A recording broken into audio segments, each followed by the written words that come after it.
चलो बच्चों, पुनः आपका नमस्कार, नमस्ते। आज आप पेपर दिला के आए हो तो थोड़ा आप में एक बेचैनी होगी कि कौन से प्रश्नों का उत्तर क्या है। तो चलो मैं आपको उत्तर बता रहा हूँ विस्तार से समझाने के लिए। मैं अगले पेपर में आऊँगा, अभी सिर्फ आंसर बता रहा हूँ। तो जो आज मैट और सेट के पेपर हुए, तो अभी मैं सेट दूसरा प्रश्न पत्र जो है शैक्षिक योग्यता परीक्षण, आज छत्तीसगढ़ का जो एनएमएमएससी राष्ट्रीय साधन सह प्रमाण परीक्षा हुई है उसके दूसरे पेपर के उत्तरों को लेके आया हूँ। तो इसका पहला जो टॉपिक था भौतिक विज्ञान, पहला प्रश्न, किस विधि के उपयोग से घर्षण को कम किया जा सकता है, तो तेल डालकर ए आएगा। उष्मा का सुचालक है तो डी चांदी आएगा। नियत चाल से गति करने वाली वस्तु का दूरी समय ग्राफ एक सरल रेखा में होता है, ए आएगा। उसके बाद जो है विकिरण ऊर्जा का अच्छा उत्सर्जक कौन सा है, तो विकिरण ऊर्जा का अच्छा उत्सर्जक काली गेंद होती है। पेरिस्कोप में कुल कितने समतल दर्पण होते हैं, तो पेरिस्कोप में कुल 2 समतल दर्पण होते हैं। निम्न में से किसमें विद्युत धारा प्रवाहित नहीं होती, तो ए आसुत जल में। वायुमंडलीय दाब पारे के स्तंभ की ऊंचाई के समान होता है, तो 76 मिलीमीटर, बी आएगा। किस ताप पर पानी का घनत्व अधिकतम होता है, तो 4 डिग्री सेल्सियस पर होता है। फिर अगला जो प्रश्न है वो किस पदार्थ का घनत्व सबसे ज़्यादा होता है, तो सबसे ज़्यादा घनत्व होता है सोना का। दूरदृष्टि दोष हाइपरमेट्रिक को दूर करने के लिए तो उत्तल लेंस का प्रयोग किया जाता है।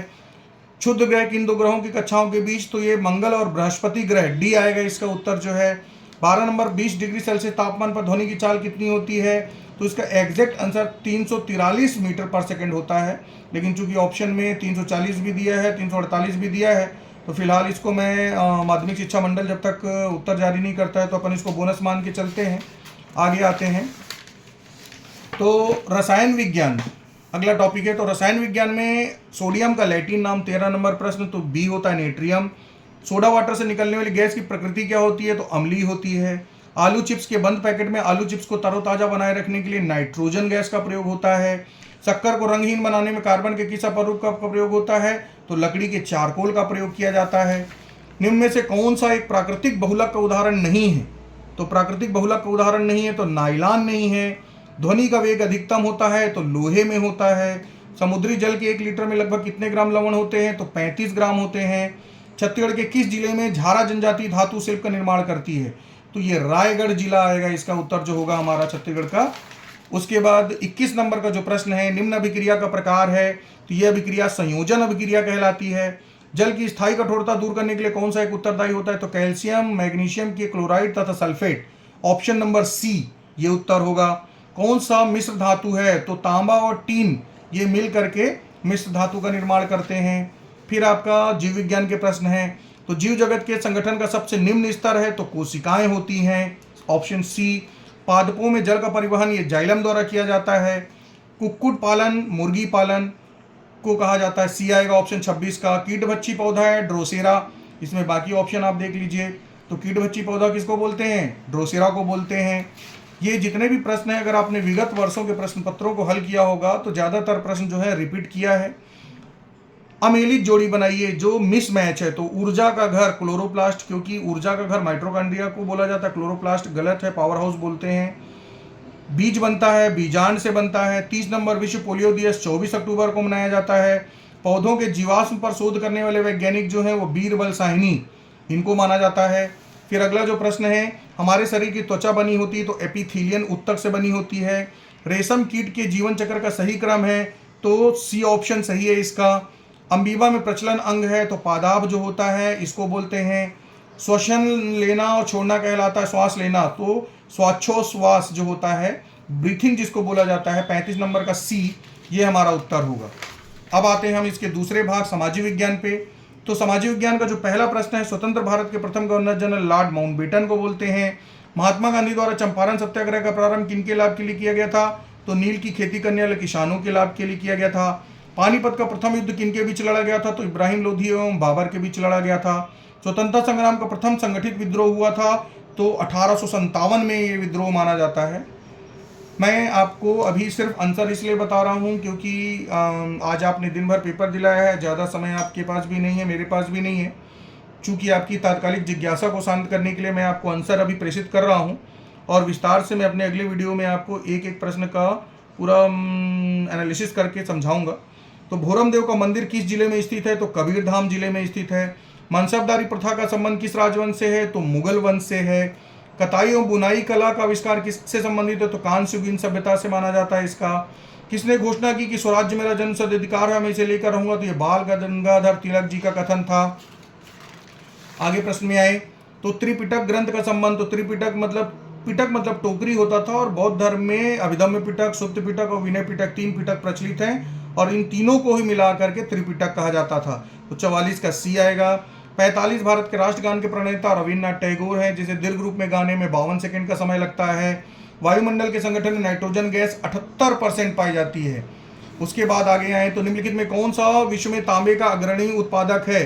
तो तांबे का अग्रणी उत्पादक है चिली, जो कि दक्षिण अमेरिका का एक देश है। स्टेपिस घास का मैदान ये मध्य एशिया में पाया जाता है, सेंट्रल एशिया में पाया जाता है। भारत में प्रथम वस्त्र उद्योग की स्थापना कहाँ की गई थी? तो बॉम्बे में की गई थी। उसके पश्चात विश्व पर्यावरण दिवस मनाया जाता है, तो ये 5 जून को। डेट वाला क्वेश्चन दोबारा रिपीट हो गया ये। वायुमंडल की सबसे महत्वपूर्ण परत है तो क्षोभ मंडल। क्षोभ मंडल वो परत है जिसमें जीवन होता है, वनस्पतियां होती हैं, जीव होते हैं, तो ये क्षोभ मंडल। मौसम संबंधी संपूर्ण परिवर्तन इस मंडल में होते हैं। भिलाई इस्पात संयंत्र का निर्माण तो पूर्व सोवियत संघ और वर्तमान में रूस जो है, आंसर बी। तो 52 का बी उत्तर आएगा। 53 जो है निम्नलिखित में कौन सा आग्नेय चट्टान है? तो आग्नेय चट्टान जो है बजालत जो दिख रहा है आपको, बेशाल्ट बोलते हैं इसको वास्तव में इंग्लिश में, तो बेशाल्ट है। कौन सी प्राकृतिक परितंत्र नहीं है? तो सड़क जो है, क्योंकि सड़क मानव निर्मित है, प्रकृति द्वारा निर्मित नहीं है। विश्व का सबसे लंबी नदी, तो विश्व की सबसे लंबी नदी नील नदी को बोला जाता है, और भारत की सबसे लंबी नदी गंगा नदी है। तो विश्व की पूछा है तो हमारा उत्तर बी होगा, 55 का बी, नील नदी। तत्पश्चात अंतर्राष्ट्रीय न्यायालय का मुख्यालय, तो ये नीदरलैंड के हेग में स्थित है। भारत में आपातकाल की घोषणा, तो भारत में राष्ट्रपति जो है 3 प्रकार के आपातकाल घोषित करते हैं, 352, 356 और 360। भारत में राष्ट्रीय ध्वज के आकार का अनुपात होता है तो 3:2 होता है। इसका जो अनुपात होता है, लंबाई चौड़ाई का जो अनुपात होता है वो 3:2 रहता है। छत्तीसगढ़ में विधानसभा सदस्यों की अधिकतम सीटों कितनी है? तो 90 है विधानसभा की, तो 59 का सी आएगा। भारतीय संविधान के लक्ष्य और उद्देश्यों का वर्णन प्रस्तावना में मिलता है, जिसमें 5 प्रकार की स्वतंत्रता, 3 प्रकार के न्याय और 2 प्रकार की समता का उल्लेख मिलता है। भारत के मुख्य निर्वाचन आयुक्त का कार्यकाल होता है तो 6 वर्ष का होता है, अथवा अधिकतम 65 वर्ष की आयु तक, जो भी पहले होता है, तो 61 का सी आंसर आएगा। इसके पश्चात राज्यसभा में कितने सदस्यों को राष्ट्रपति मनोनीत करते हैं? तो बी 12 आएगा। एमएलए के चुने हुए प्रतिनिधि हैं तो MLA member of legislative assembly बोलते हैं, तो विधानसभा आएगा, इसका ए आएगा। कौन सा भारत का पड़ोसी देश नहीं है? तो रूस नहीं है, क्योंकि भारत के 7 पड़ोसी देश हैं मुख्य रूप से, और इन देशों में रूस शामिल नहीं है। पंचशील का समझौता, तो पंचशील का समझौता 1954 में भारत और चीन के बीच हुआ था। भारतीय रिजर्व बैंक की स्थापना कब की गई? तो 1 अप्रैल 1935 को यंग हिल्टन समिति की अनुशंसा पर भारत में रिजर्व बैंक ऑफ इंडिया की स्थापना की गई थी, तो 66 का ए आएगा। 67 का सी आएगा, उत्पाद की गुणवत्ता से संबंधित है। उसके बाद जर्मनी की मुद्रा, तो जर्मनी ने वर्तमान में यूरोपीय देशों ने यूरो अपना लिया है, तो जर्मनी की जो मुद्रा होगी यूरो आएगी। भारत में प्रथम पंचवर्षीय योजना का मुख्य विषय था, तो प्रथम पंचवर्षीय योजना के दरमियान हमारा मुख्य उद्देश्य जो था खाद्यान्न उत्पादन में आत्मनिर्भरता, और इसके लिए हमने कृषि को लक्ष्य माना था, तो ए आएगा 69 का। 70 अप्रत्यक्ष कर है, तो अप्रत्यक्ष कर जीएसटी को बोला जाता है। इसके बाद 20 प्रश्न गणित के जो हैं हमारे, तो जो पहला 71 नंबर का प्रश्न है, 5 सही 44/25, तो इसका उत्तर हमारा सी आएगा। 72 नंबर का जो प्रश्न है इसका उत्तर हमारा ए आएगा 3। 73 नंबर का जो प्रश्न है इसका उत्तर हमारा सी आएगा 13.5। उसके बाद जो 74 नंबर का प्रश्न है, समबाहु त्रिभुज में कितनी सममिति रेखाएं हैं, तो ये हमारा 3 आएगा, बी आएगा, 74 का बी। 75 का हमारा डी 16 आएगा। 76 का हमारा ए 16 मीटर आएगा। उसके बाद 77 एक घोड़दौड़ प्रतियोगिता में कुल 5 प्रतिभागी हैं, तो इसका उत्तर हमारा सी 1/5 आएगा। 78 इसका हमारा डी 7, 24 और 25, ये आंसर आएगा 78 का डी, दिल्ली। 79 का जो आंसर है हमारा वो भी डी फॉर दिल्ली है। उसके बाद 81 जो हमारा है 80 जो है, 80 का जो उत्तर है हमारा 2y + 5/3 = 26 3 - y, इसका उत्तर हमारा डी 7/3 आ रहा है। 81 नंबर का जो प्रश्न है हमारा, प्रथम 10 प्राकृतिक संख्याओं का माध्य, तो इसका उत्तर हमारा सी आ रहा है 5.5। 82 नंबर का जो प्रश्न है इसका उत्तर हमारा सी आ रहा है। और 83 नंबर का निम्नलिखित में किसमें विकर्ण समान होते हैं, इसका उत्तर हमारा सी आ रहा है आयत। 84 नंबर जो है गुणनखंड होगा, तो इसका भी उत्तर हमारा सी आ रहा है 7p - 6 और 7p + 6। उसके बाद 85 नंबर का जो प्रश्न है इसका उत्तर हमारा बी है। 86 नंबर का जो प्रश्न है इसका उत्तर हमारा ए है। और 87 नंबर का जो प्रश्न है इसका उत्तर हमारा सी है। 88 नंबर का जो प्रश्न है इसका उत्तर हमारा ए है। और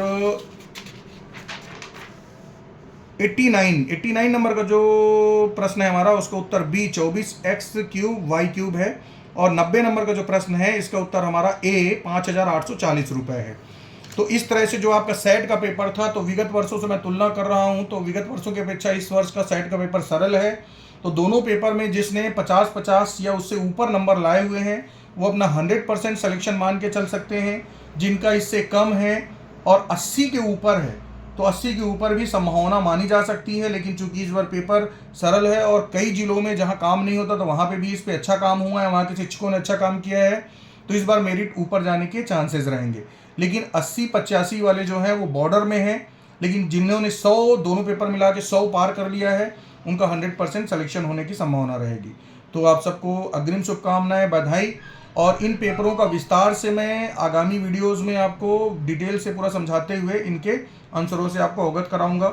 जो मैट का प्रश्न पत्र मैंने आपको डाला है उसमें एक आध दो प्रश्नों में संशोधन हो सकता है। आपका सेट के प्रश्नों में तो वैसे संभावना कम है, लेकिन एक आध दो प्रश्नों में हो सकता है कि थोड़ा सा मिस्टेक हो कुछ किसी प्रकार की। तो एक बार मैं पुनः रीचेक कर लूँगा, उसके पश्चात फाइनली आपको आंसर बताऊँगा। चलिए, धन्यवाद, बेस्ट ऑफ लक।